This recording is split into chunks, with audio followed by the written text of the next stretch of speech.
Okay, Assalamualaikum warahmatullahi wabarakatuh. Yang pertama dengan beliau benar pesan nombor satu, jangan kita bohong pada Allah Ta'ala kekayaan. Jangan minta orang Ta'ala kekayaan. Pasal kita tak tahu kekayaan je orang Ta'ala beri kat kita boleh beri kebaikan ke tidak pada kita. Kata beri baik tak ke? Berapa ramai orang yang diberi kekayaan jadi sombong. Nampak tak? Berapa ramai kerana kaya, kereta mewah, 2-3 butir kerana kaya. Semua tu kena hisap oleh Allah Ta'ala. Nampak barang je, semua kena hisap oleh Allah Subhanahu Wa Ta'ala. Jadi kita bohong Allah Ta'ala rezeki yang barakah. Bohong rezeki yang barakah, sikit mencukupi, memadai. Sikit memadai.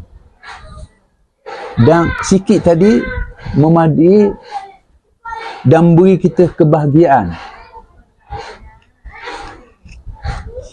Tadi jika Allah Ta'ala makbul doa kita, beri kita kekayaan. Kekayaan kita peroleh tadi belum tentu boleh beri kita kebaikan dunia dan akhirat. Kita takut kekayaan jika Allah beri pada kita menjerumuskan kita kau neraka. Ya?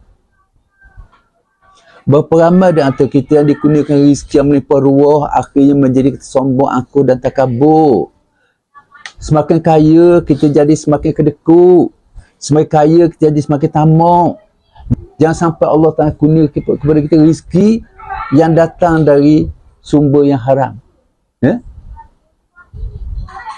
Kita bimbang, takut apa minta rezeki kekayaan Allah Ta'ala beri dari sumber yang haram. Berapa ramai orang kaya kerana rasuah. Rezeki yang kita peroleh dari rasuah, rezeki peroleh dari hasil judi, kata orang. Masuk loteri nombor ekor menang, nak hadiah pertama boleh berjuta, kata orang. Kaya. Ada juga kekayaan kita peroleh melalui pemujaan syaitan. Azimat. Sekarang ni ramai jual azimat untuk kaya. Azimat tetap haram.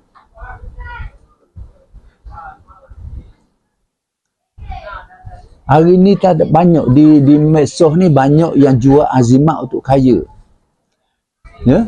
Azimat untuk kaya ni. Berapa ramai juga dapat kaya melalui toyo. Ya? Beli toyo, bagi mereka beli toyo. Dia curi duit orang.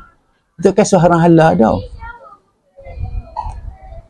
Kadang-kadang berapa ramai juga amal guna Al-Quran. Itu dapat kaya. Kita bimbang ia mengundang khodam. Banyak benda terpesong hari ni.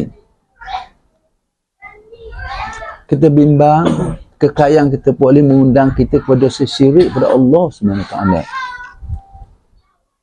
Oleh kerana itu, jauhilah dari kekayaan yang kita peroleh bukan melalui usaha dan perjalanan halal. Ya? Kalau kita niaga comel tak masalah. Kalau kita guna rezeki tak apa. Ya? Itu rezeki Allah Ta'ala. Kita bimbang je ke usaha dan perkara yang tadi menjerumus kita ke lembah syirik. Takut syirik pada Allah SWT.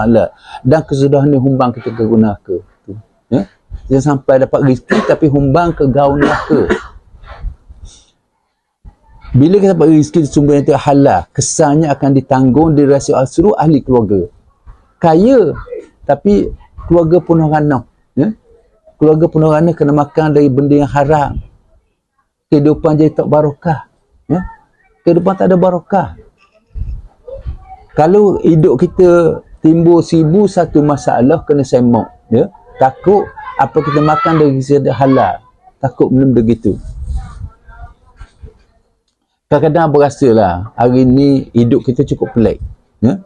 Kita puja kekayaan, tak kira kekayaan tersebut kita boleh cara mana. Ya? Makin kaya orang, makin kita puja, kita sanjung. Walaupun kekayaan tu dapat di sisi haram. Bapak rasuah negara pun, orang puja, orang sanjung, tak kisah. Sebab kita tahu dia tu rasuah. Ya? Juta-juta. Sekarang ni 2-3 juta tu duit poket je.